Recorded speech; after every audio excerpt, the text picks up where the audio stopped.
Guys இப்போ தான் என்னோடய ஒர்க்கை முடித்தேன். So time to go to the home. அதாவது நான் இன்றைக்கி வந்து ஊருக்கு கிளம்ப போகிறேன். ஸோ வாங்க ஊருக்கு போகலாம்.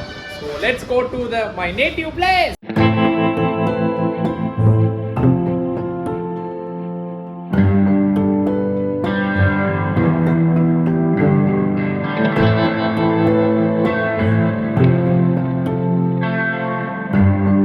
மிஸ் பண்ணுவேன் ஒரு 2 to 3 டேஸ்க்கு.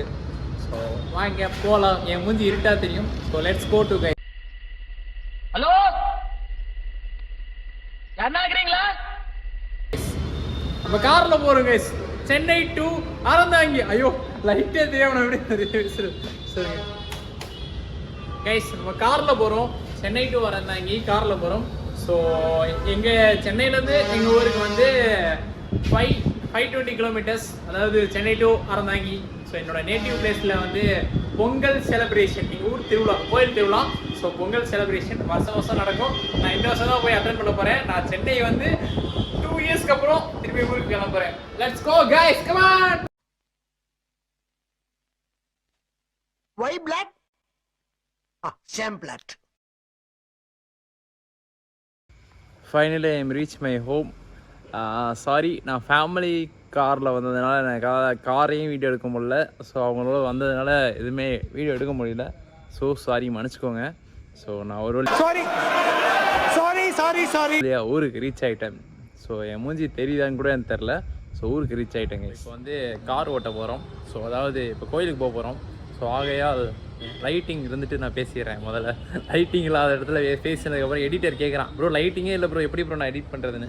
ஸோ வந்து நான் என்ன சொல்ல வரேன்னா, எதுவுமே சொல்ல வரல. என்ன வேணா பண்ணுங்கடா, நான் ஜாலியாக இருக்கேன்டா, நான் வேணா பண்ணுங்கடா. நான் இதை சொல்லணும்னு நினச்சேன். இந்த ப்ராபபிலிட்டி விஷயம் நான் சயின்டிஃபிக்கலாக புளுத்தணும்னு நினச்சேன், புளுத்திட்டேன், அவ்வளோதான். ஸோ நம்ம கார் ஓட்ட வரோம். ஸோ நம்ம ஃபேமிலி காரு, அதான் நம்ம காரு. நம்ம வந்தது ஃபேமிலி காரில், அதனால தான் வீடியோ எடுக்க முடியல. ஸோ சேம் காரில் தான், இதே மாதிரி இன்னொரு காரில் சென்னையிலேருந்து இன்னொரு நேட்டிவ் வந்திருக்கேன். ஸோ அதே கார் தான் ஓட்ட போகிறேன். ஸோ கார் சர்வீஸ் போயிட்டு வந்திருக்கு. வேறு லெவலில் செலவு வச்சுருக்கான் போல். ஸோ நம்ம போய் பார்த்துட்டு வருவோம், வாங்க போகலாம் காரு. ஸோ அதாவது இப்போ இதில் என்ன பிரச்சனைனா, டிங்கரிங் பண்ணியிருக்காங்க. அதாவது தெரியுது உங்களுக்கு, தெரியும் நினைக்கிறேன். இங்கே செலோடே போட்டிருக்காங்க. என்ன ரீசனுக்காக செலோடே போட்டிருக்காங்கன்னு காரை ஓப்பன் பண்ணால் தான் தெரியும். ஐயோ எனக்கே கண்ணு தெரியல. ஓகே, காரை ஓப்பன் பண்ணியாச்சு. உள்ள லைட் இருந்துச்சு. தடி. ஓகே, இப்போ வந்து எங்கே அந்த இது வச்சுருக்காங்கன்னு தெரில. எதுனா இதோட பில்லு பேப்பர் தரணும். இப்போ பெரிய மேட்ரு. பில்லு இதுவான்னு இது மாதிரி தான் இருக்குது. பில்லை பார்ப்போம்.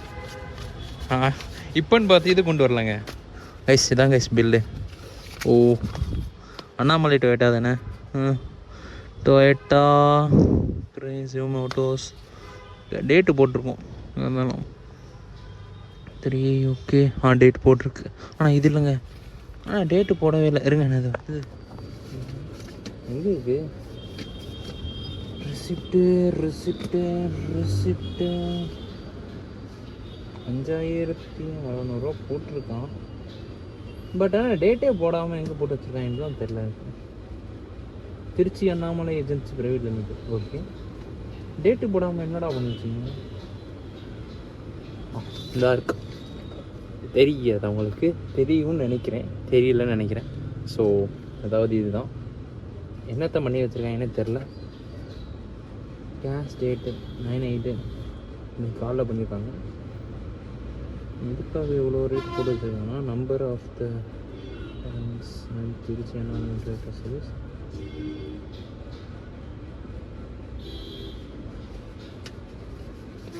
பழைய பில்லு எல்லாமே 2008. இன்னும் என்ன மாதமே தெரியல எனக்கு. முதல்ல அந்த மாதத்தை தெரிந்து கூட இங்கே இருக்கிற element air purifier, gas kit, oil filter, premium scenic diesel engine. So இதெல்லாம் மாற்றி கொண்டிருக்கார்கள்.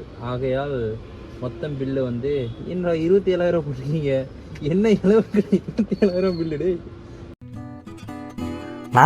நான் வந்து உங்கள்கிட்ட வெளிப்படையாக தான் பேசுகிறேன். உங்களுக்கு அந்த ஃபீல் இருந்தால் ஆமான்னு சொல்லுங்கள், இல்லைன்னா இல்லைன்னு சொல்லுங்கள். ஆமாம். ஓகே. அநியாயம் பண்ணுறீங்களா? Labour charge, parts charge. Labour charge வந்து 7,000 ரூபா, பார்ட்ஸ் வந்து 20,000 ரூபா. 20,000 ரூபாய்க்கு என்னத்தை மாற்றினாங்கன்னு தெரில எனக்கு. ஆத்தாடி 27 ரூபா இன்க்ளூடிங் டேக்ஸ் எல்லாமே சேர்த்து. இவன் 27,000 பில்லு. அதுவும் இந்த ஃபார்ச்சுனர் காருக்கு எல்லாம் வெறும் பார்ட்ஸ் மட்டும் எவ்வளோ ரேட் போட்டிருக்காங்க பாருங்கள். ஃபோக்கஸ் தெரியுதா உங்களுக்கு? பார்ட்ஸோட ரேட்டை மட்டும் 28,000 ரூபாய்க்கு போட்டிருக்காங்க. 20,000 ரூபாய்க்கு போட்டிருக்காங்க. லேபர் சார்ஜ் வந்து 27,000 ரூபாய்க்கு போட்டிருக்காங்க. ஸோ டோட்டல் பில் இது.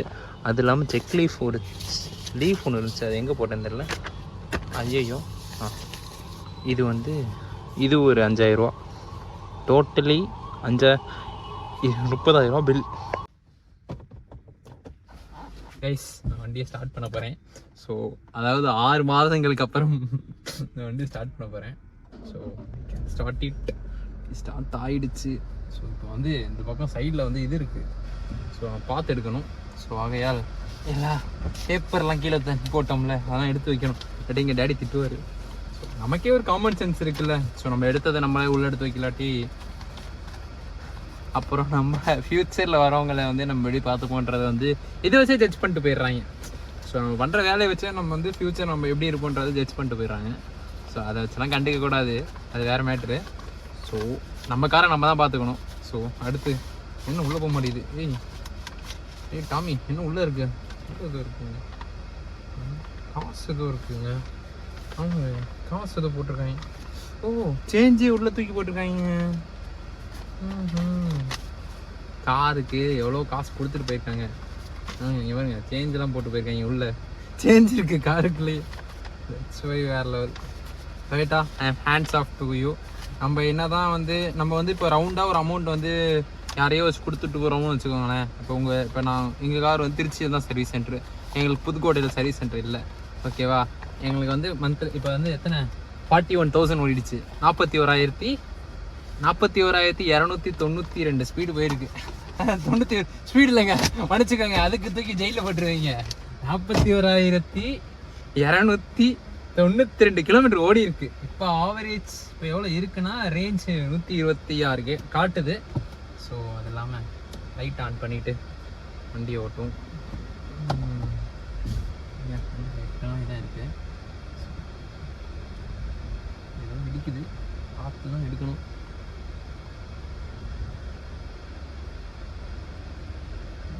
ஓகே, போகலாம்.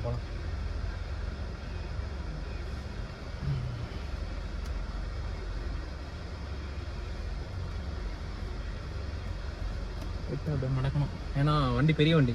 ஸோ முன்னாடி வியூவும் தெரியாது, பின்னாடி வியூவும் தெரியாது உங்களுக்கு. ஸோ நீங்கள் எப்படி எடுக்கிறீங்களோ அதை பொறுத்து தான் இருக்குது. ஸோ இதுவே போதுமானதுன்னு நினைக்கிறேன்.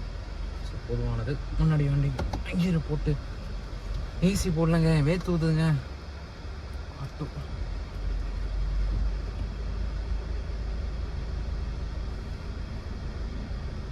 போதும், ஏசி எடுத்துக்கணும்.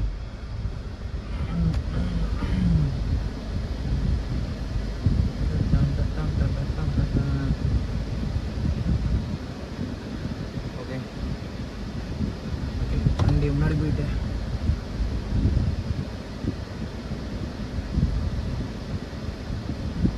ஓகே, வண்டி வந்து முன்னாடி போயாச்சு. Skol okay, there is something.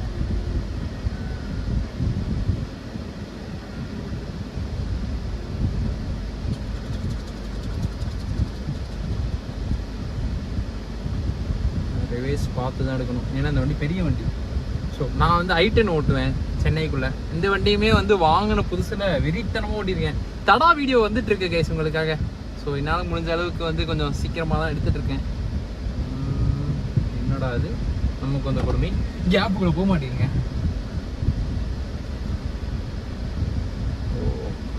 இருட்டாக இருக்கா, ஸோ கரண்ட் போயிடுச்சு.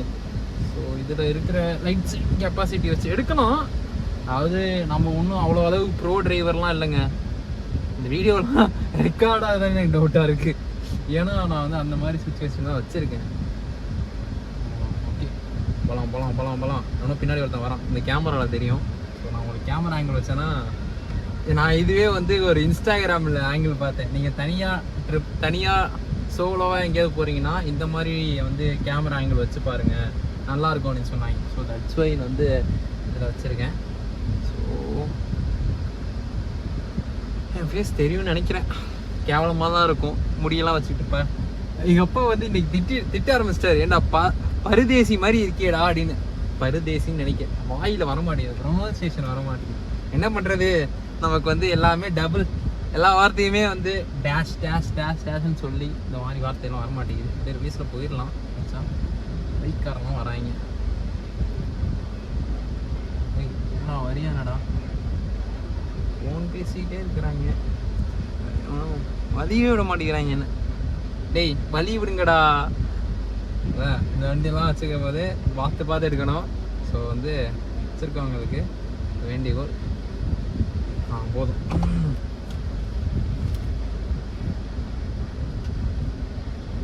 போதும். இதுக்கப்புறம் முன்னாடி போனால் எனக்கு வந்து வியூ இல்லை.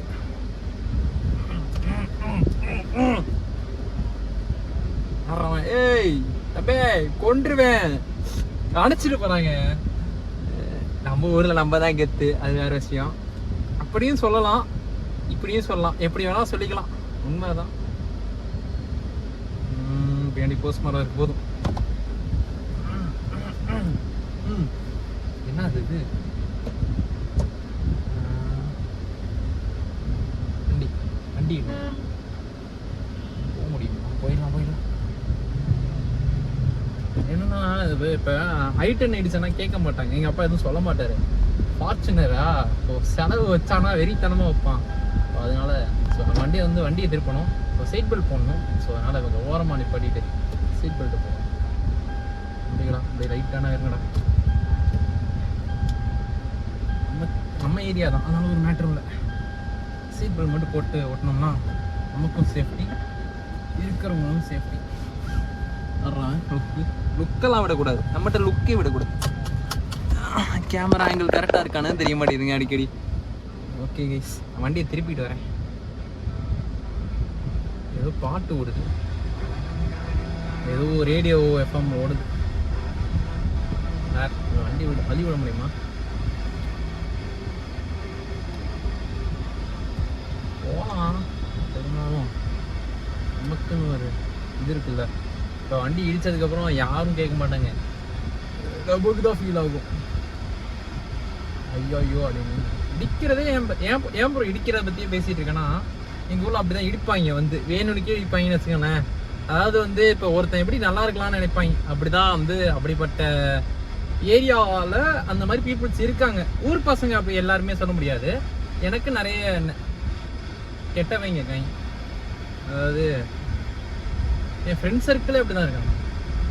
எனக்கு வந்து ஊர்க்கார பசங்க செட்டே ஆகலைங்க, உண்மையில சத்தியமாக செட் ஆகலை. என்னோட மச்சான் மட்டும் தான் செட் ஆகிருக்கான். என்னைக்கா இருந்தாலும் கூப்பிட்ட ஒரு செகண்டில் வரது என் மச்சான் தான். ஒரு நான் பிரச்சனையை கிரியேட் பண்ணிட்டு போயிடுவேன் சென்னைக்கு. அப்புறம் அவனை உட்காந்து பேஸ் பண்ணிக்கிட்டு இருப்பான்.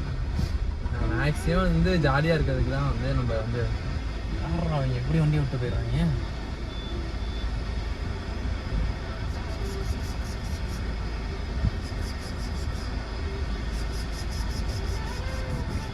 நம்ம பார்த்து தான் எடுக்கணும். ஏன்னா வண்டி பெரிய வண்டி, ஃபார்ச்சுனர் அப்படின்றது வந்து சாதாரண விஷயமானது இல்லை. அது திருப்பணும். ஸோ திருப்புறதுக்கு வந்து லாஸ்ட் இதுதான் வந்து ஒரு 6 மாதத்துக்கு முன்னாடி திருப்பணும்னு நினைக்கிறேன். இல்லை ஐட்டம் என்னான்னு தெரில. ஏரியாவில் இருட்டாக இருக்குது, ஏன்னா வந்து கரண்ட்டு போய்விட்டது. கரண்ட்டு போனதுனால எங்கே நாய் இருக்குது எங்கே பூனை இருக்குன்னு தெரிய மாட்டேங்குது.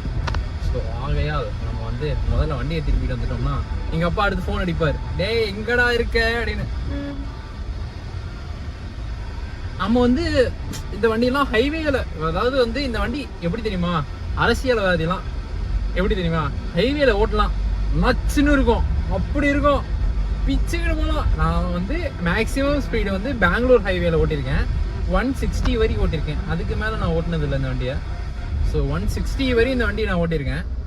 ஸோ அதுக்கு மேலே நம்ம வந்து ஸ்பீட் ட்ரை பண்ணல. ஏன்னா நம்ம வந்து அதுக்கு மேலே அந்த ரோடு வந்து இல்லை, அந்த அளவுக்கு வந்து என்னடா ஒன்றுமே தெரில. லைட் எரியறதுனால சைடு மிரர் தெரிய மாட்டேங்குது. ஸோ ஓகே, நம்ம வந்து வண்டியை திருப்பிட்டு நான் வந்து ஃபேமிலியோடு போகும்போது வீடியோ எடுக்க முடியலங்க. ஏதாவது ஒன்று நினச்சிக்கிறாங்க. என்னென்னா வந்து இப்போ நான் வரும்போது சென்னையிலேருந்து ரிட்டன், இப்போ நான் வந்து சென்னையிலேருந்து ஊருக்கு வந்தேங்க. அப்போ தான் எங்களோட அண்ணன், அதாவது பெரியப்பா ஃபேமிலியோடு வந்தேன். ஓகேவா, நான் வீடியோ எடுக்கலாம்னு நினச்சேன். பட் வந்து அவங்க வந்து அது என்னது அன்ஈஸியாக ஃபீல் ஆனாங்க. ஸோ தட்ஸ் வை நம்ம வந்து எதுக்கு அவங்க காரு அவங்களோடது. இப்போ இந்த மாதிரி நான் தனியாக சென்னையிலேருந்து வாங்கினா எடுத்தால் நம்ம ஃபேமிலினாலுமே இப்போ யாராக இருந்தாலுமே வந்து ஃபேஸ் காட்டலாம் இப்போலாம் பயப்படுறாங்க யூடியூப்பில். ஏன்னு வச்சுக்கோங்களேன், இப்போ வந்து அந்த மாதிரி ஆக்கிட்டாங்கன்னு வச்சுக்கோங்களேன். இப்போ பிரியாணி மேன் ரீசெண்டாக இது ஆனார், சூசைட் ஆனார். என்ன ரீசன் யார் யாருக்கு தெரியுமோ கமெண்ட் பண்ணுங்கள். பட் ஆனால் ஒரிஜினல் ரீசன் வேறு. உங்களுக்கு தெரிஞ்ச ரீசன்ஸை நீங்கள் கமெண்ட் பண்ணுங்கள். பட் ஆனால் நடந்தது வேறு. ஓகேவா, பிரியாணி மேன்லாம் வந்து சரி அவன் கண்டென்ட்டுக்காக எல்லாம் வேணால் பேசிடலாமான்னு நினச்சிருங்க. நீங்களே சொல்லுங்கள். ஒரு டெய்லரிங் ஒரு பொண்ணு இருக்குது. ஓகேவா, இப்போ நான் நேருக்கேன்னு வச்சுக்கோங்களேன். நான் விளாக் பண்ணுறேன், என்னை பற்றி கலாச்சி போட்டால் ஓகே.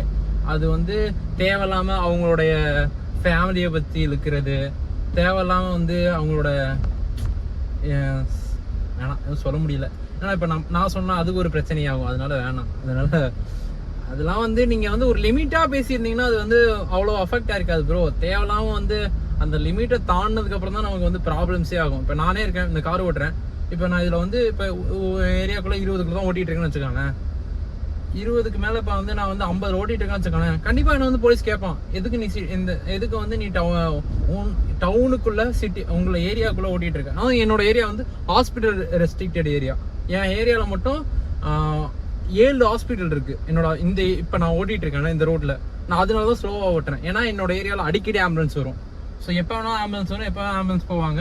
ஸோ அதுக்கு எங்கள் ஏரியாவில் வந்து ப்ரெக்னென்ட் லேடிஸ் தான் அதிகமாக இருப்பாங்க. அதாவது வந்து அதுக்கான டாக்டர்ஸ் தான் இங்கே, அதுக்கான ஹாஸ்பிட்டல்ஸ் தான் அதிகமாக இருக்குது. ஸ்கேன் சென்டர்ஸ் வந்து 4 ஸ்கேன் சென்டர் இருக்குது. அது இல்லாமல் அந்த 5 ஹாஸ்பிட்டல், அந்த 5 ஹாஸ்பிட்டலில் 2 ஹாஸ்பிட்டல் வந்து பிரசவங்களுக்காக வந்து 2 ஹாஸ்பிட்டலு. மிச்சம் இருக்க 3 ஹாஸ்பிட்டல் வந்து ஒன்று வந்து காதுக்கு பார்ப்பாங்க, இன்னொன்று வந்து ஜென்ரல் ஹாஸ்பிட்டலு, இன்னொன்று வந்து இதுக்கு என்னது கவர்மெண்ட். அதாவது வந்து இப்போ கவர்மெண்ட் டாக்டர் இருக்கார்ல, கவர்மெண்ட் ஹாஸ்பிட்டலில் பார்க்குறவர், அவர் வந்து ப்ரைவேட்டாக ஹாஸ்பிட்டல் வச்சிருக்காரு. ஸோ இவ்வளோ ஹாஸ்பிட்டல் இருக்கிறதுனால எங்கள் ஏரியா ரெஸ்ட்ரிக்டட் தான். நாங்கள் ஸ்பீடாக போனால் கண்டிப்பாக வந்து எங்களை போலீஸ் கேட்பாங்க. அதனால தான் நான் ஏன் இவ்வளோ ஸ்லோவாக ஓட்டுறேன்றத ரீசன் நான் கூட சொல்லிடுறேன். ஏன்னா ஏன் ப்ரோ இவ்வளோ பெரிய கார் வச்சுக்கிட்டு ஏன் ப்ரோ ஸ்பீடாக ஓட்டாமல் இருக்குன்னா இதுதான் ரீசன். அதாவது நீங்கள் வந்து ஒரு ஏரியாவில் இருக்கீங்கன்னா அந்த ஏரியாவுக்கு தகுந்த மாதிரி மாறிக்கணும். ஸோ இப்போ நாங்கள் பாட்டு இந்த ஸ்பீடாக ஓட்டிடுவேன், ஒன்றும் பிரச்சனை இல்லை. ஆனால் என்னை கேட்க மாட்டாங்க. பட் ஆனால் வந்து இதில் யாரும் அஃபெக்ட் ஆவாங்க தெரியுமா? இப்போ என் பின்னாடி ஆம்புலன்ஸ் வருதுன்னு வச்சுக்கோங்களேன். இப்போ ஆம்புலன்ஸ் ஸ்லோவாக தான் வரும். இப்போ அப்படின்னா ஸ்லோவாலாம் வரணும் அவங்களுக்கு அவசியம் இல்லை. ஹார்ன் அடிச்சு அவங்க பாட்டு போயிட்டே இருப்பாங்க. முன்னாடி வந்து நிற்கிறான். இப்போ தான் பேசிட்டு வந்தேன், கரெக்டாக ஆம்புலன்ஸ் எடுத்து நிற்கிறான். போயிட்டு இருக்கு, போட்டோம் முன்னாடி போயிட்டு இருக்கான். சொல்கிறேன்ல, இதான் எங்கள் ஏரியாவில். இப்போ வந்து நான் எதுவுமே, இப்போ நான் வந்து எங்கள் ஏரியாவை நான் ஏன் வீடியோ எடுக்கலாம்னா இதான் ரீசன். ஹாஸ்பிட்டல் ஏரியா வந்து ஒரு ஸ்டேஜ் வரை நீங்கள் எப்படி வீடியோ எடுக்கலான்ற மாதிரி வரும். இப்போ வந்து நான் இருக்கேன், இப்போ என்னோட ஃப்ரெண்டு நான் வீடியோ எடுத்தேன்னா அவனுக்கு தெரியும், மாமா ஓகேடா, அப்போ நான் வந்துட்டு ஏதாவது சொல்லி சமாளிச்சுக்கலாம். இந்த மாதிரி நான் உன்னை தான் எடுத்தேன், ஒன்றும் பிரச்சனை இல்லை அப்படின்னா ஓகேடா மாமா ஒன்றும் பிரச்சனைன்றோம். இப்போ வந்து வேற ஒருத்தவங்க எடுக்கும்போது உங்களுக்கு வந்து பிரச்சனை தான் ஆகுமே. இப்போ நான் தடா வீடியோ எடுத்தேங்க, தடா வீடியோ இருக்குல்ல,